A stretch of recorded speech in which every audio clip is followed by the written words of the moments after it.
Finalmente el gobierno provincial puso freno de mano, podríamos decir, a la reforma laboral planteada. Es lo único que queda pendiente de lo que se llama reforma del Estado, lo que ha llamado reforma del Estado. En todo lo otro avanzado.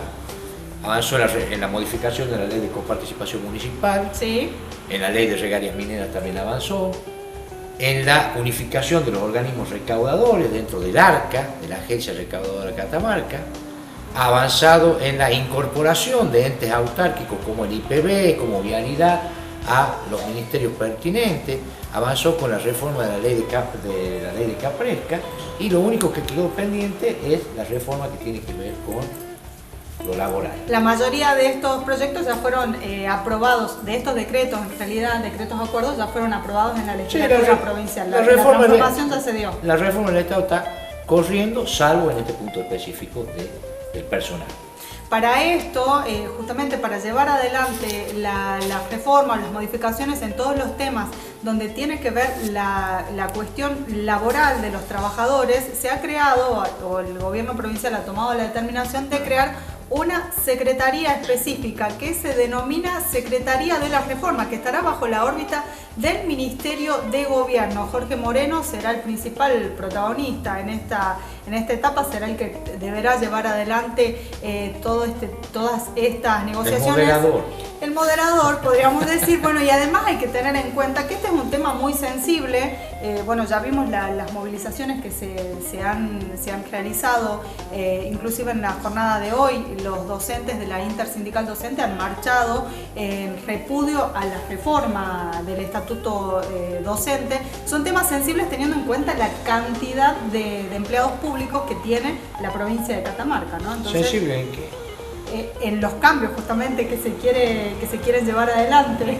Bueno, hay que señalar algunos correlatos, Mariana. Sí. A nivel nacional hay como una ruptura, o se ha roto ya definitivamente esta cápsula que fue la pandemia, que fue una suerte de cápsula política que mantuvo... Cuando era el capitán Beto. Cuando era el capitán Claro. Beto, todavía sigue siendo. Sí. Todavía sigue siendo el capitán Beto, pero esta cápsula que mantenía protegido y que permitió afianzar el liderazgo de Alberto Fernández, empieza a mostrar severa fisura. Sí. Sobre todo en la ciudad de Buenos Aires y en la provincia de Buenos Aires. La ciudad de Buenos Aires, recordemos, está gobernada por un hombre del sector que lideraba, por lo menos Mauricio, el expresidente un sobreviviente, el más fuerte, Sí. Horacio Rodríguez Larreta, el expresidente Mauricio Macri lideraba este sector, que es el PRO. Horacio Rodríguez Larreta gobierna Cava, la ciudad de Buenos Aires, y en la provincia de Buenos Aires hay un kirchnerista puro y duro como es Axel Kicillof. Hay problemas, digamos, hay mucho ruido político, mucho hartazgo por la duración de la cuarentena, Sí.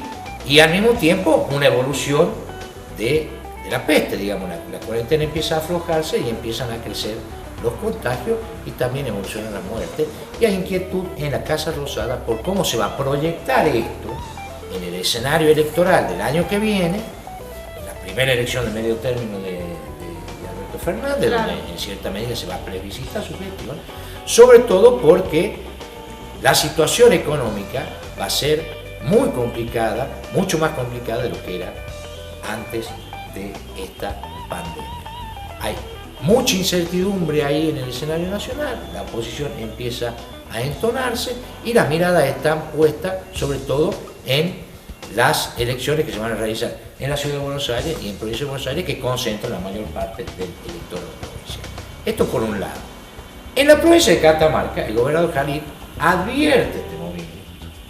El gobernador Jalil está alineado con el presidente Alberto Fernández y la vicepresidenta Cristina Fernández de Kirchner, fuertemente alineado, fuertemente disciplinado y dentro de ese esquema, pero también está tomando sus prevenciones para tratar de mantener a la provincia al margen de estas turbulencias y de estas incertidumbres que empiezan a aparecer en el escenario nacional. No quieres recibir los efectos, o que los efectos de este escenario nacional afecten lo menos posible a la provincia de Catamarca. Un proceso para adoptar el lenguaje en boga, Sí. de inmunización Claro. política, para evitar que la provincia quede atrapada en algún proceso indeseable o negativo ahí en el orden nacional. Por un lado, en primer lugar, ha logrado ya el control de la administración de los recursos económicos de la provincia, sí, con estos mecanismos de reforma del Estado de los que hablamos, digamos, los recursos hacia los municipios, los recursos de las regalías mineras y de la renta minera. Grandes transformaciones, ¿no? Que son transformaciones realmente de fondo. Y en segundo lugar, encapsula la discusión por la reforma laboral dentro de esta Secretaría de Reforma del Estado, se va a llamar, sí, que va a comandar. ¿Cómo irán a hacer esas mesas de debate, no? Bueno, ahí van a estar los sindicatos. Lo que busca en realidad el gobernador Khalid es mermar el tono, bajar los decibeles de la discusión que ha provocado mucho ruido en el ámbito de la administración pública y sobre todo en el ámbito docente, y por eso también le ha quitado la gestión de la reforma del estatuto docente al Ministerio de Educación, que está en manos del profesor Francisco Gordillo, y ha delegado esa facultad en el Ministerio de Gobierno al comando de Jorge Moneo. Lo que se trata de evitar es que la oposición pueda hacer pie en el malestar que pudiera empezar a cundir dentro de la administración pública sobre estas reformas laborales que todavía no están definidas, que todavía están en estudio y que todavía están en proceso de elaboración para ver cuándo se implementan, que no van a ser seguramente este año, y tampoco creo que vaya a ocurrir alguna reforma de fondo en ese campo antes de las elecciones del año próximo. Teniendo en cuenta, claro, que es un año electoral, ¿no? Teniendo en cuenta todo este contexto. La gran cantidad de que son los empleados públicos de Catamarca es un electorado clave en cualquier comisión. Teniendo en cuenta todo este escenario, sin lugar a dudas, el gobierno provincial está en proceso de blindaje.